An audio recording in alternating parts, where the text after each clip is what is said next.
Bueno amigos, arranco una vez más La Mirada Distante, ya sabéis, en mi canal de Facebook y como ya comenté hace ya unos cuantos días cuando comencé con este canal, os dije que el punto de vista que quiero asumir aquí es el de aquel libro de Levi Strauss que se llamó La Mirada Distante, porque lo que pretendía este antropólogo era invitarnos a un juego que consiste en ponernos como un metro detrás de nosotros mismos para poder analizar, en el caso de Levi Strauss de la antropología, la cultura en cuestión que estuviesen estudiando, desde una perspectiva holística que incluyese al investigador dentro de esa perspectiva, es decir, para ahorrarnos algunos secos en los que solemos caer, secos eurocentristas, etnocentristas, presentistas. Y ese juego de la mirada distante a nivel antropológico me interesa mucho también para aplicarlo a otras disciplinas del conocimiento, ¿no?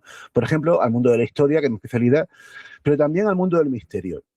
Y creo que si hay un ejemplo, y además fijaos qué curiosa esta curiosa sincronía, si hay un ejemplo de mirada distante en el mundo del misterio, es sin duda la revista El Ojo Crítico del amigo Manu Carballal.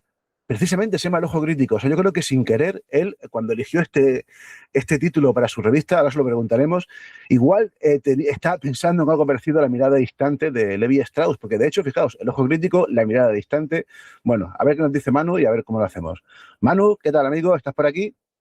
¿Qué tal, pecador de la pradera? Qué gusto visitarte en tu casa. Un placer tenerte aquí conmigo, tío. Estoy iniciándome en estos mundos extraños de YouTube. Ya sabes que hay que adaptarse a los tiempos.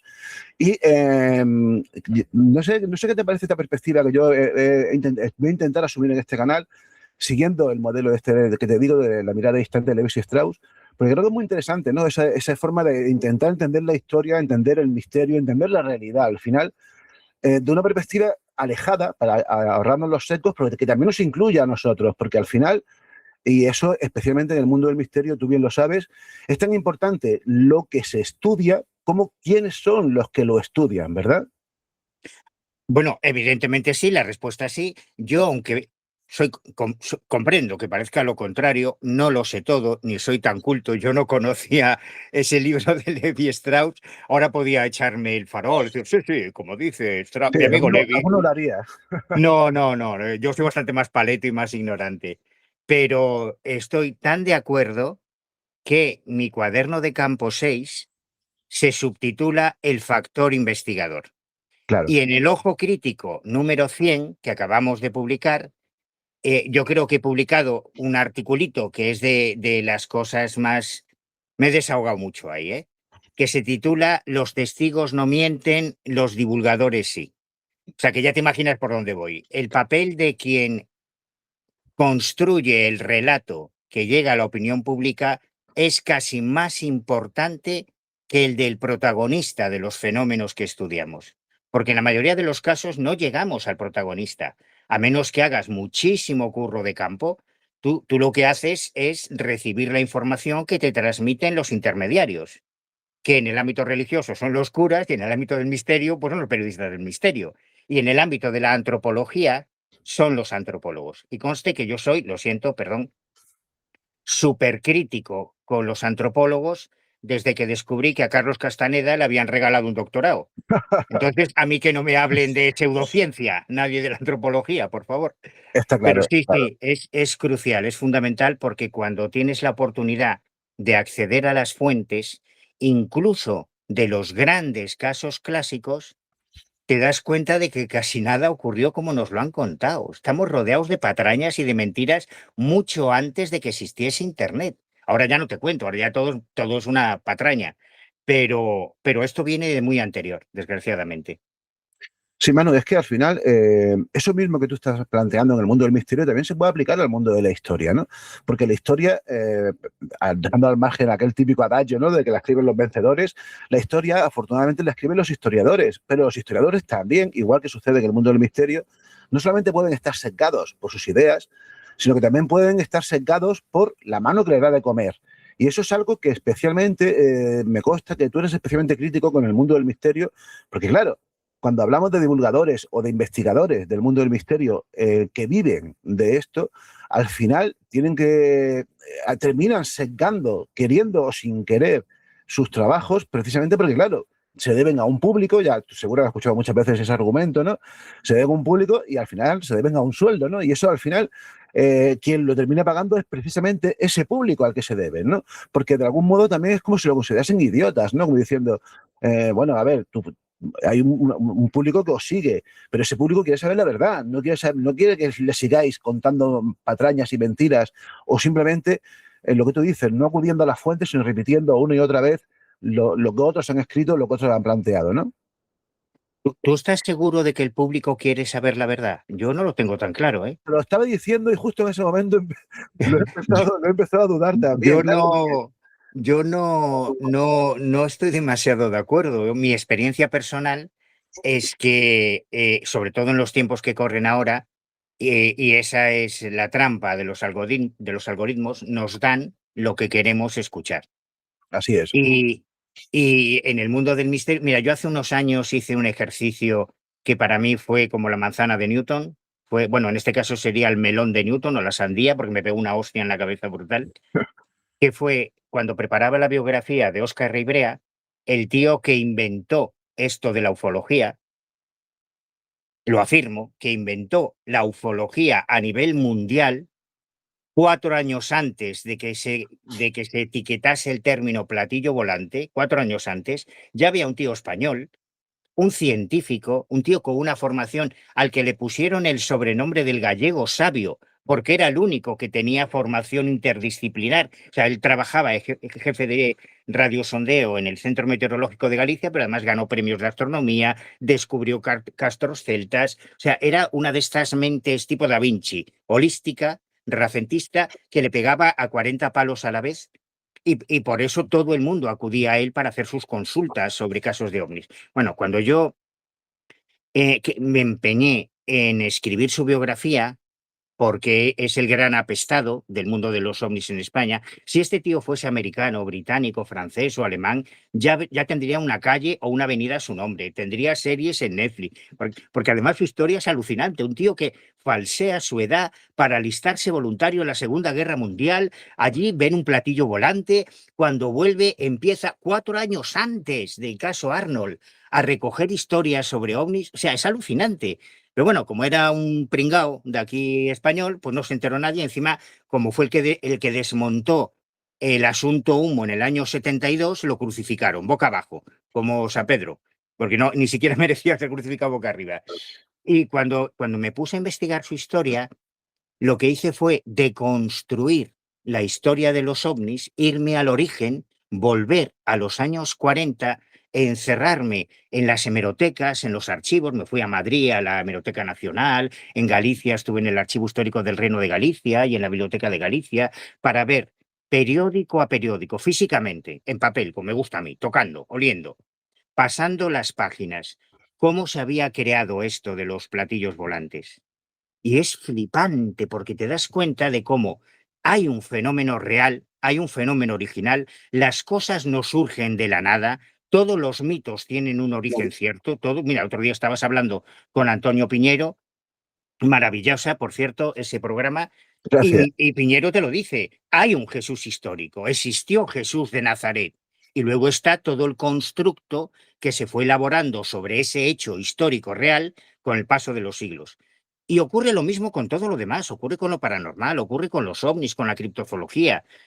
En el caso de los ovnis, te decía, hay un fenómeno ovni genuino, real, original. Yo apostaría la vida, porque yo soy testigo, yo lo vi con Javier Sierra en el año 87, o sea que no tengo ninguna duda, pero en esa deconstrucción ves cómo surge, igual que ocurrió con el espiritismo, como un elefante en una cacharrería.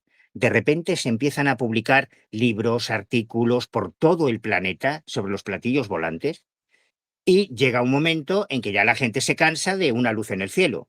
Y entonces empiezan a añadirse capas de cebolla con chorradas, con tonterías que se van añadiendo, que si las abducciones, que si los contactados, que si los ovnis estrellados, que si los orbes, los chandrais, los pactos extraterrestres, las naves, las bases submarinas, toda esa morralla que hay alrededor de ese fenómeno original, todo ese ruido ensordecedor que no nos permite, que nos hace estar toda la vida corriendo detrás de una zanahoria. como los burros que somos, ¿no? Esto yo creo que se puede traspolar a todo lo demás. Por eso es muy importante conocer quién transmite esa información y por qué.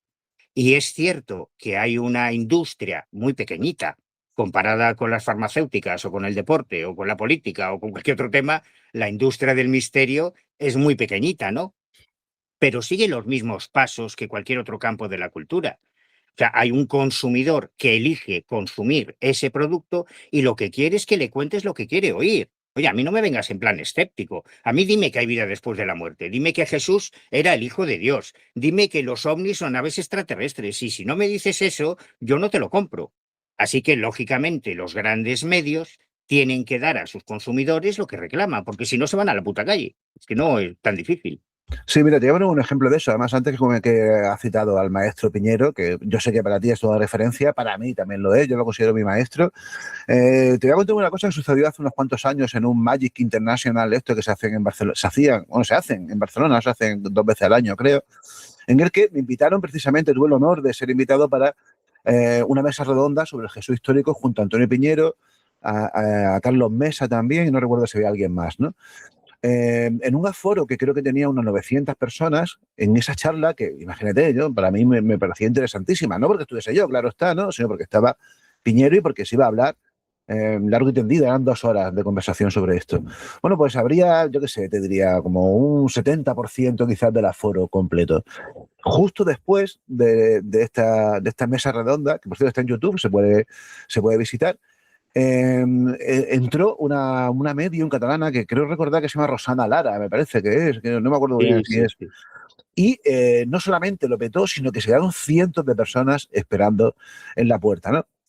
¿Por qué? Porque al final un poco es eso también. Creo que también, Manu, y esto coincidirás conmigo, a la gente a la que le gustan estos temas, le gustan estos temas porque es algo muy emocional, muy íntimo, muy relacionado también con el fenómeno religioso. Es decir, algunos grandes temas del misterio, sobre todo lo que tiene que ver con la parapsicología, con la vida más allá de la muerte, con la posibilidad de contactar con esos seres perdidos, con el futuro, con la posibilidad de poder adivinar el futuro, esos temas son muy atractivos porque sacian aspectos muy íntimos y ansias muy importantes del ser humano, ¿no? Así que, por desgracia, al final sí que tiene razón en eso, ¿no? En el que esa industria del misterio se encarga de cubrir esos huecos y de saciar esas ansias. Hay una cosa muy curiosa ahora que hablamos del mundo del misterio, ¿no? Porque creo también muchas veces que cuando estamos dentro de este mundo del misterio, sin aplicar esto de la mirada distante, insisto, pensamos que es algo mucho más grande de lo que es. Y realmente, tú mismo lo has dicho, es un mundo pequeño, es un mundo además muy endogámico, ¿verdad? Bueno, yo puedo dar datos matemáticos incuestionables, y es que los hechos son los que son. Acaba de cerrar la semana pasada cerró Año Cero, que era la única revista comercial, porque más allá no se puede llamar revista comercial porque es una ONG que se mantiene gracias al altruismo de un único autor que firma 20 artículos con 20 alias distintos y Claro. que se ha empeñado por su amor a Fernando Jiménez del Oso y su lealtad. Y para mí es un héroe, ¿eh? O sea, yo le pondría su nombre a una calle en Granada, porque gracias a él no ha desaparecido de los kioscos, aunque es difícil, es más difícil comprar un Más Allá que comprar mis libros, que ya es complicado. Pero que desapareciese Año Cero es una tragedia, Sí, porque Año Cero nos focalizó, igual que Más Allá, antes Karma 7, Enigmas, Espacio y Tiempo, las grandes revistas especializadas. eh, claro, que durante años nos permitían tener un punto de referencia, un foco de atención a los que nos interesaban estos temas. Se acabó, ha caído la última, ya no hay más, ¿no? Pero aún así, en sus mejores tiempos, estas revistas no vendían ni, ni una cuarta, literalmente, ni una cuarta parte, ni un 25% de lo que vende cada día el diario As o el diario Marca. Si claro. tú coges a todos los aficionados del misterio de España y los convocas al Bernabéu, es que no llenamos ni el Fondo Norte. O sea, es una cosa patética. O sea, que no somos esa masa, no es ese negocio que dicen los pseudoescépticos, no es verdad. Pero aún así es cierto que sin ser aficionados a esto del mundo del misterio, todo el mundo se plantea preguntas, todo el mundo quiere creer que hay un más allá. el 90%, más del 90% de la humanidad profesa alguna creencia religiosa.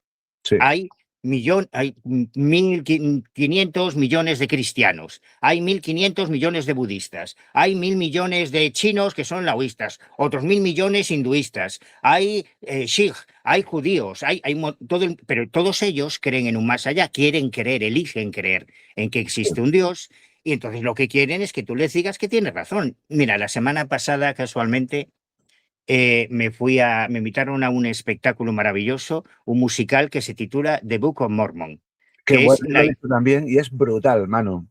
Es es brutal. Y brutal. sobre todo si conoces la historia de los mormones, Sí, tengo una historia personal con los mormones. dime, dime. Sí, sí, tuve un gran amigo, hostia, te va a encantar, de manual. Cuando yo empecé a estudiar teología, porque yo quería ser cura, conocí a un chico que fue mi compañero. Fuimos juntos a ver al secretario diocesano de vocaciones para alistarnos ya en el seminario, para hacernos sacerdotes. Él, al final, él venía, digo que es un caso, José Antonio Vázquez se llamaba. Es un caso paradigmático porque José Antonio había perdido a su padre siendo muy joven. Él estaba muy unido a su padre, entró en una crisis terrible y se metió en la religión. Se hizo testigo de Jehová, hizo todos los cursos bíblicos, yo también, todos los cursos bíblicos de los testigos de Jehová. Luego se metió mormón y se hizo elder mormón. Qué Estuvo fuerte. los dos, sí, sí, bueno, vas a flipar, estuvo los 2 años de misión con los mormones. A mí me liaba para que yo me uniese también a los mormones. Dije, a mí es que esto no me convence mucho de que Jesús sea yanqui, pero ¿cómo va a ser yanqui Jesús? Sí, sí, Jesús estuvo en América y somos los elegidos, los mormones. Sí, Pero me hizo un regalo que conservo como una de las reliquias más extrañas que tengo en mi colección, en mi pequeño museo, que son los gallumbos sagrados mormones, porque los mormones tienen una ropa interior sagrada que va bordada con unos símbolos sagrados. Esto no lo sabe mucha gente, ¿eh? Y él, cuando ya dejó de ser elder, me regaló esa reliquia, ¿no? Yo no sé por qué me regaló sus gallumbos, tengo esto que habría que meditar algún preguntarle. día, pero los conservo con mucho cariño porque es una cosa rarísima, no todo el mundo tiene unos gallumbos mormones. Está claro, está Pero claro. digo que era un caso paradigmático porque, bueno, primero él perdió a su padre, su madre se volvió a casar, cuando él ya empieza a establecer lazos con su padrastro, también se muere, y entonces él se lanzó a la religión en busca de un padre. Y estuvo en todas las sectas cristianas que haya, él estuvo hasta terminar en el seminario. El problema de José Antonio es que él era homosexual, eso no está aceptado en ningún gran monoteísmo, No. y era terrible, ¿no? Era una lucha constante y al final yo perdí el contacto con él y lo reencontré 20 años después. Me lo encontré en un metro de Madrid, él era de La Coruña, como yo, ¿eh? Me lo encontré casualmente en un metro de Madrid vendiendo La Farola, que era un periódico para indigentes, para gente sin hogar.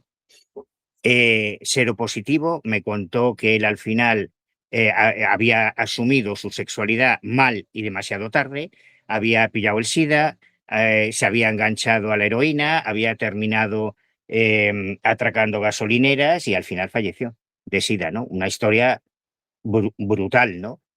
Una historia brutal de una búsqueda de Dios, de una búsqueda de algo en qué creer, que es lo que nos caracteriza a la mayoría de los seres humanos y que a veces nos hace ir por caminos un poco equivocados. Sí, eso guarda mucha relación con tu último libro, por ahora, porque acabo de ver que ya has anunciado uno que va a salir con Lucía Vega sobre ovnis, pero el último libro que has publicado tú por tu cuenta, Buscando a Dios desesperadamente, al que ya te invito, estoy leyéndolo, estoy terminándolo y me está flipando, como todos tus libros, como era de esperar, Manu. Ya hablaremos largo y tendido de ese libro, pero quiero que me anticipes un poco para que la gente que lo esté viendo lo conozca. Solamente quiero que cuentes cómo apareció, o mejor dicho, cómo reapareció ese libro en tu vida, porque me consta que es una historia alucinante. Es Cuéntanos. que, es que es muy flipante, macho, es que es muy alucinante. Fíjate que yo no creo en nada, pero jolín, a veces en la vida te lo pone difícil, ¿eh? Claro, A claro. ve- a veces la vida te lo pone difícil para no creer en nada. Yo ese libro lo escribí a principios de los años 90. Estuve unos años, 2 años, 2 años y pico de cooperante, de voluntario en Cruz Roja, en la Cruz Roja de La Coruña. Yo quería ver trabajado con niños, que a mí me flipan los niños, pero bueno, ya estaba todo pillado, entonces estuve un tiempo en ayuda a domicilio, que aprendí muchísimo, muchísimo en ayuda a domicilio, con gente mayor que vive sola, programas de teleasistencia, bueno. Y luego ya me derivaron al CPC, al Centro Provincial de Coordinación. El Centro Provincial de Coordinación de Cruz Roja es donde cuando tú llamas, pides una ambulancia a Cruz Roja, hay un tío que te coge el teléfono y te dice, tranquilo, tranquilo, ¿dónde estás? Deme la dirección, ¿qué ha pasado? Y es el que te manda la ambulancia. Bueno, pues ese era yo. Ujú. Entonces, nosotros, había 3 turnos y yo siempre pedía el turno de 12 de la noche a 8 de la mañana, porque eran 8 horas de aislamiento total en que normalmente durante de lunes a viernes no suele haber mucha actividad, los fines de semana sí. Entonces no tenía ordenador y me llevaba mi máquina de escribir Olivetti allí y varios de mis primeros libros están escritos a máquina en el CPC de La Coruña, entre ellos este. Entonces, un libro que yo escribí a máquina y que había una copia, porque estaba hecho en folios a Claro, máquina. sí, Yo en aquella época estaba en mi época de creyente, creyente radical, creyente a muerte. Bueno, quería ser cura, no te digo más, y estudié los 5 años de teología. Y yo escuchaba siempre en la radio a aquellos personajes que fueron mis primeros referentes, como el padre Pilón, o Oscar González Quevedo, o Ernesto Paulí, bueno, los curas que hablaban de temas paranormales. Porque yo pretendía, no te rías, por favor, yo pretendía demostrar científicamente la existencia del alma a través de los fenómenos místicos. Y había un tío que a mí me encantaba, que era un teólogo, que hablaba en los programas de Juan Antonio Cebrián, fíjate las vueltas que da la vida, ya de ves. Juan Antonio Cebrián, de Ricardo Fernández Deu, de, bueno, en varios programas, que se llamaba Germán de Argumosa. Y entonces yo, con 2 cojones, cojo el libro, se lo mando y le digo que me gustaría que me hiciese un prólogo si lo ve bien. Y Germán de Argumosa, que es un personaje icónico en la historia de la parapsicología española, o sea, es que fue el primer, Germán de Argumosa fue el primer profesor de parapsicología en una universidad española. Le pese a quien le pese, en la Universidad Autónoma en 1973. Estos son los hechos. Y entonces yo le mando el libro y Germán me contesta, oye, que sí, que qué interesante, porque a él le molaba mucho el tema de los fenómenos místicos, los fenómenos físicos del misticismo, Ujú. estigmatizados, levitaciones, bilocación, porque tienen mucho que ver con la parapsicología, ¿no?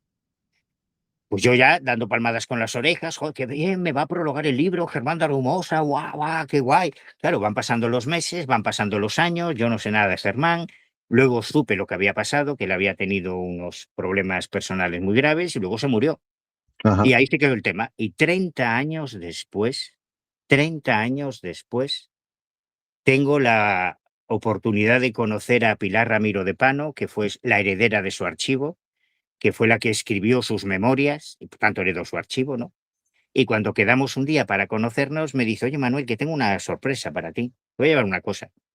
Y me aparece con el libro que yo había escrito 30 años antes, en papel, el original, el borrador, los folios, y luego me da una cinta magnetofónica en la que, cumpliendo su palabra de caballero, Germán de Argumosa no solo me había escrito un prólogo, es que lo había grabado de su propia voz Qué en bueno. esa cinta cassette. ¡Wow! Es que me estoy emocionando, tío.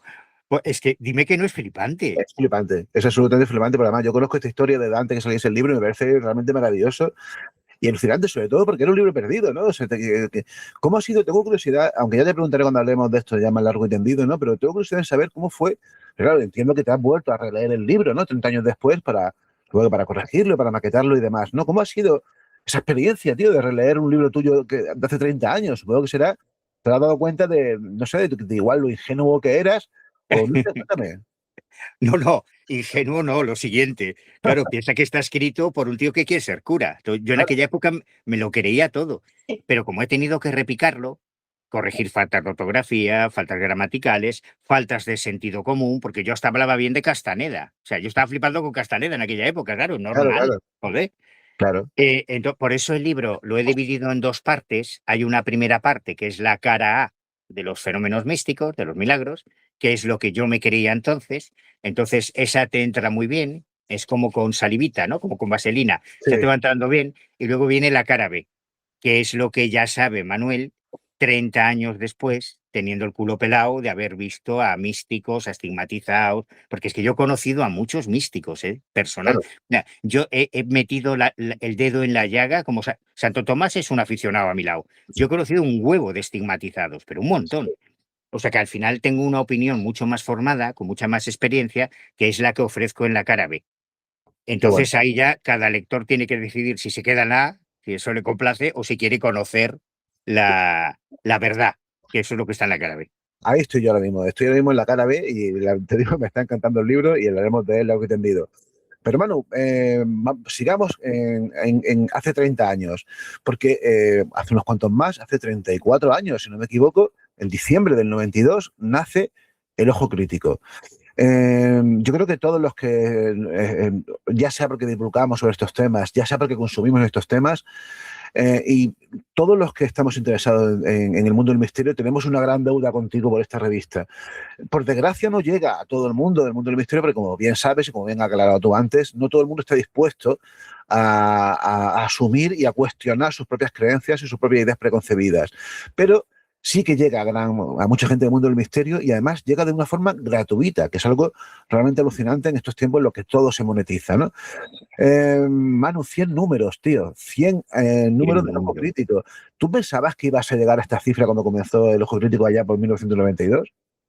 Ni de coña, pero vamos, ni harto de grifa. O sea, no para nada.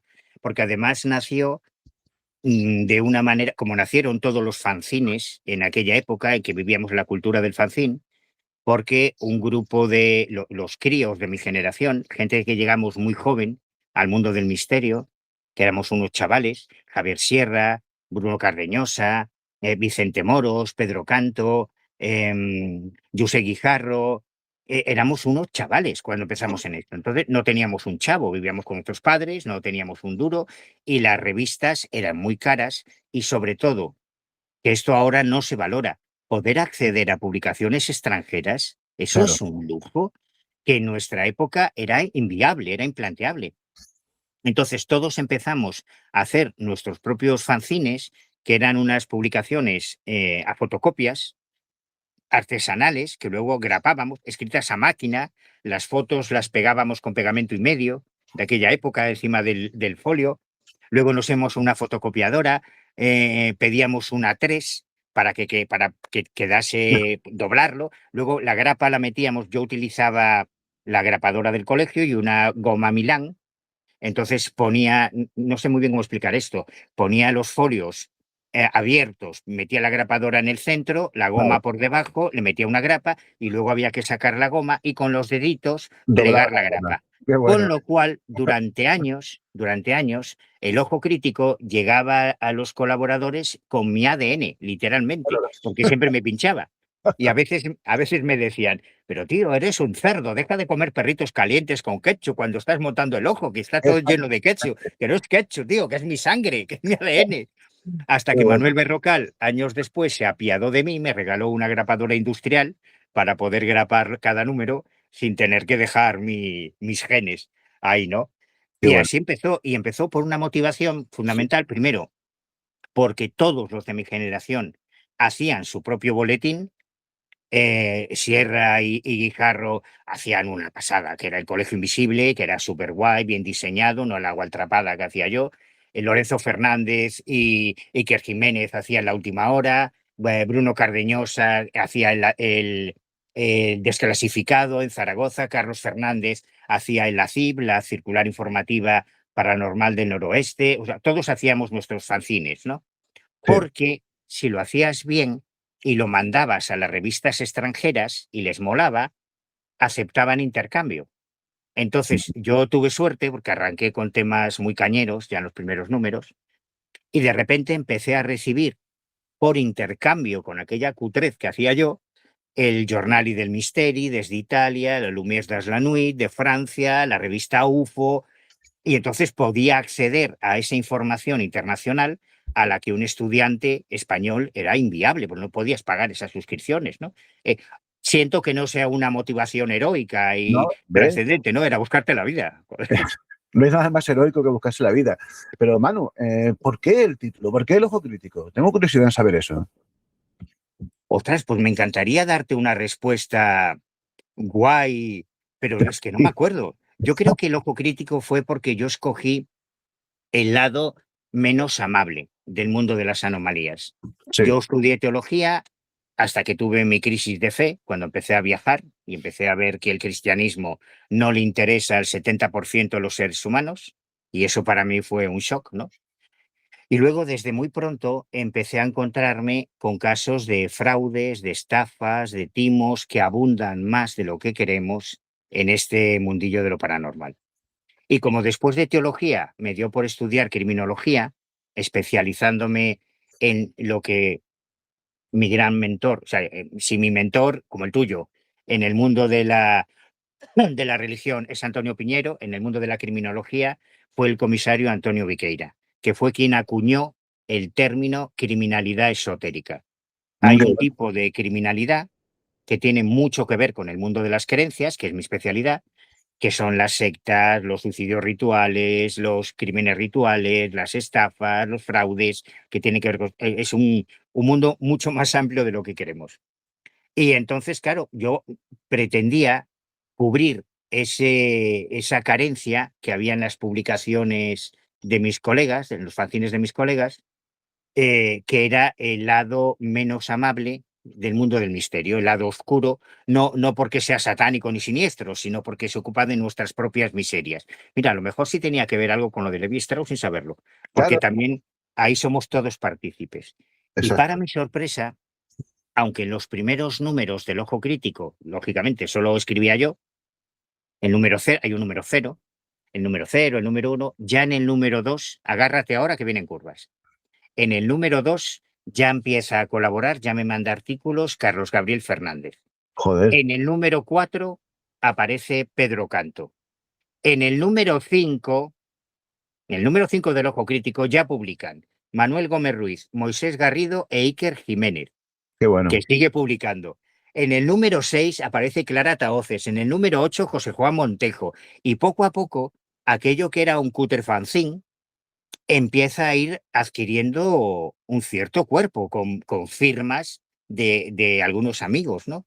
Y ya con el paso del tiempo, todos los demás van desapareciendo cuando llega Internet a finales de los 90, pero como yo soy, como ya has comprobado, un absoluto paleto digital y además soy objetor digital, yo Sí, me niego a utilizar WhatsApp, yo creo que estamos cayendo en una dictadura digital por la que vamos a pagar un precio muy alto dentro de no mucho, ya me lo diréis. Estamos claudicando, estamos dándole todo a las grandes multinacionales de Internet a cambio de comodidad y vamos a pagar un precio muy alto.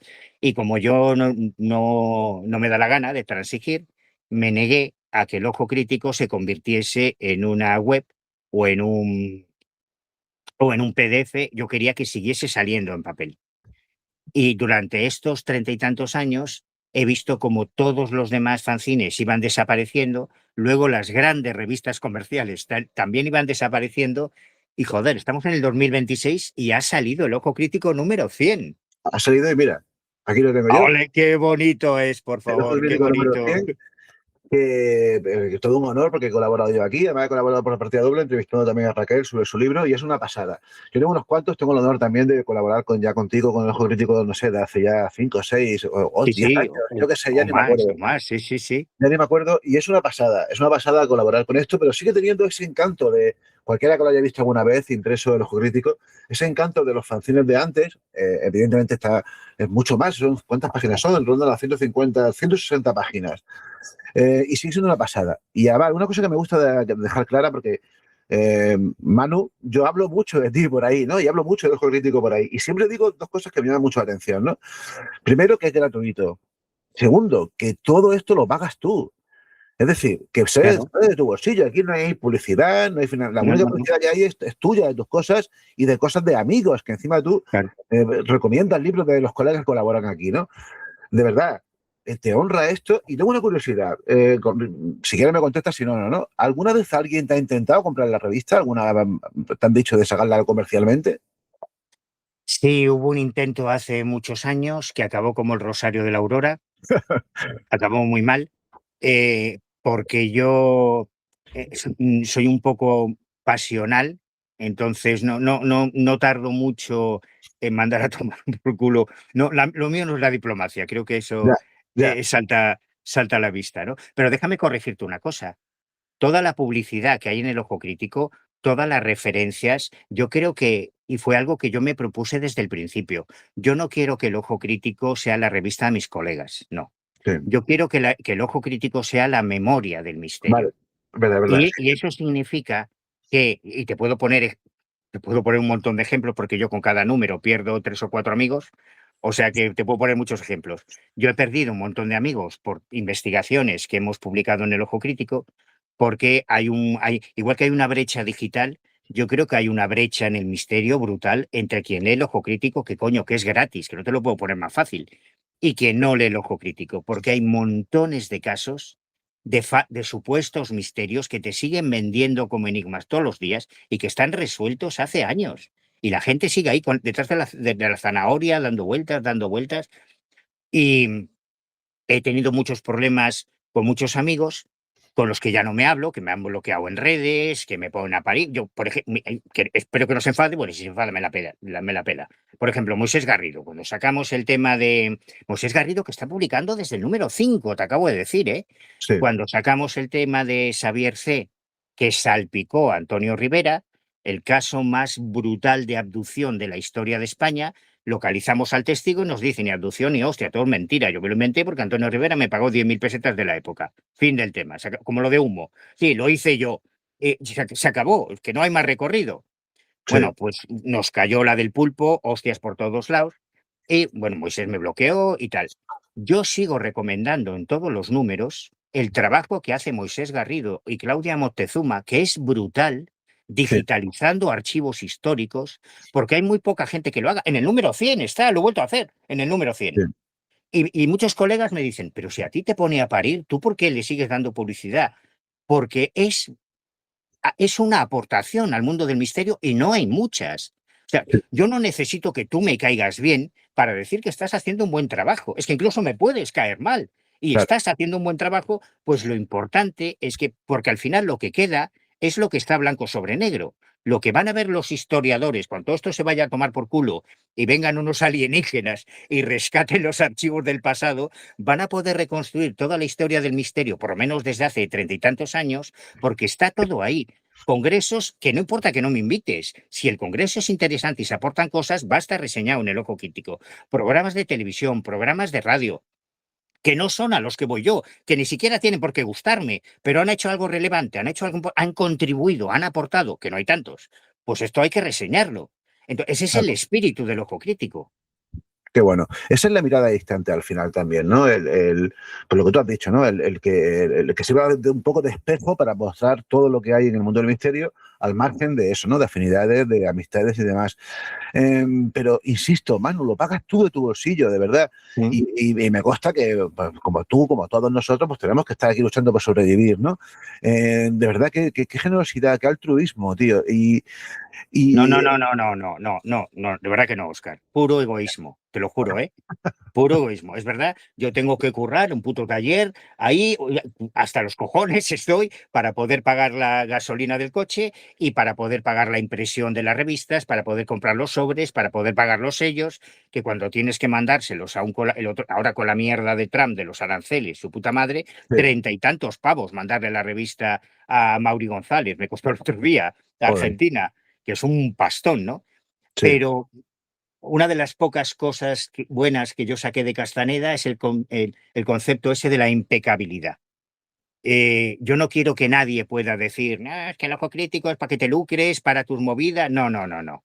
No, por sí, eso, ni se admiten suscriptores, y mira que hay gente que me ha dicho, oye, ¿cómo me suscribo? No, no, aquí no te puedes suscribir.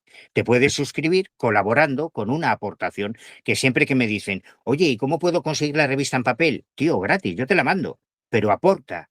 Mándame una investigación, mándame un descubrimiento, mándame algo, colabora, contribuye, tío. Esa es la idea.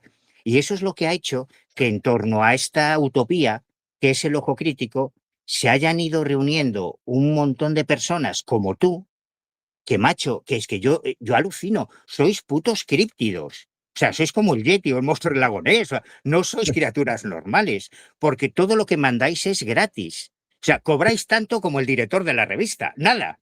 O sea, yo no os pago un puto duro. Recibís un ejemplar en papel que mira, esto es como lo que decía la Cospedal de Bárcenas, esto es un pago en diferido. O sea, dentro de unos años valdrá mucha pasta un ejemplar del Ojo Crítico. Como ahora vale un pastizal cualquier número de Stendek o de Hipergea o de las revistas técnicas que existían antes, y esto es el gran drama del mundo del misterio, durante años existían revistas, publicaciones que no eran para el aficionado, sino que eran publicaciones técnicas, lo más parecido a las revistas de impacto o de revisión por pares en el ámbito académico, ¿no? Sí, Eran revistas para investigadores y, de hecho, el subtítulo debajo del Ojo Crítico que pone Cuadernos de sí, investigación para investigadores, porque sí. siempre estuvo dirigido no al gran público, sino a los investigadores, para intentar llegar a la verdad entre todos, ¿no? Así que algún día, mira, cuando estés mal de pelas, las pones en Wallapop y un dinerillo yo creo que espero que te saques. Vamos a intentar que eso no suceda, porque yo la guardo como en oro en paño y tendré ya unas cuantas por aquí. Manu, ya casi que terminamos, pero insisto por aquí, el último Ojo Crítico, y la verdad es que ha quedado súper chulo. Quiero hablar contigo de dos cosas ya para despedirnos. Primero, que nos cuentes, adelántame algo de ese libro, que es que lo acabo de ver hace nada, hace un par de días, ese nuevo libro de OVNIs que he visto que va a salir con Luciérnaga. Y luego ya para concluir, aunque también me gustaría hablar contigo un día largo y tendido que nos cuentes, porque has estado en el Tassili y es algo que, además, como miembro de un equipo multidisciplinar, que no tiene que ver directamente con el mundo del misterio, o sea que enriquece aún más la experiencia. Quiero saber un poco cómo ha sido esa experiencia en el Tassili y sobre todo que también nos cuentes algo sobre ese libro. Adelántame algo sobre ese libro. Pues mira, sobre el libro, justo ayer mandé la corrección de galeradas a Luciérnaga. Tengo un cabreo con ellos del copón. Ahora entiendo por qué me autoedito mis libros. Porque, ¡ay, que todo es demandable! Esto hay que quitarlo, esto hay que quitarlo. Me han quitado la mitad del libro. O sea, estoy con un rebote de cojones porque todo se puede denunciar. Claro, yo mis libros publico lo que me sale de las pelotas. Me quieres Claro, denunciar, denúnciame y nos vemos en el juicio. Ya tengo una dilatada experiencia. 6 juicios claro. llevo. Pero no, Luciérnaga no quiere problemas, entonces... Y me da pena porque ahí yo creo que mira, me atrevería a hacer una apuesta. Quien no flipe, o sea, mira que hay libros de ovnis, ¿eh?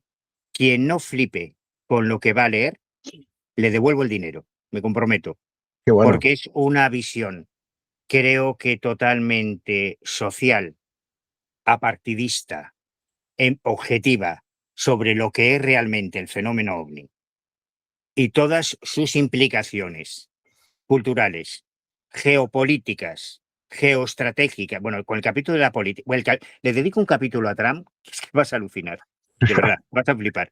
Y qué luego a bueno. los políticos españoles, que la gente no sabe, la cantidad de políticos españoles.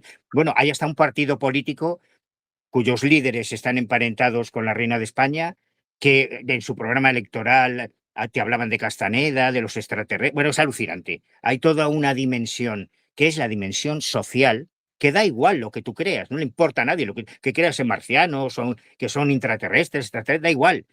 Hay una realidad social en torno a estos temas, que es la que nos afecta a todos. Y lo estamos viendo con todo el tema de la política y de Trump y todas estas movidas del Pentágono y demás, ¿no? Sí, Entonces, digamos que yo planteo cuál es la realidad objetiva, empírica y social del fenómeno ovni a través de los testigos, entre comillas, perfectos, que son desde personajes súper famosos, ese cantante que admiras, ese actor que idolatras, ese escritor que te flipa, todos han visto ovnis.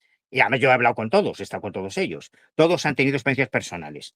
Lo que consideramos em, los testigos en una sociedad occidental de más credibilidad. Policías, guardias civiles, militares, bueno, con casos flipantes. Políticos que han tenido experiencias y cómo luego lo han llevado al Congreso o al Senado y cómo eso ha repercutido a nivel político en España, que no hablo de Estados Unidos, hablo de España.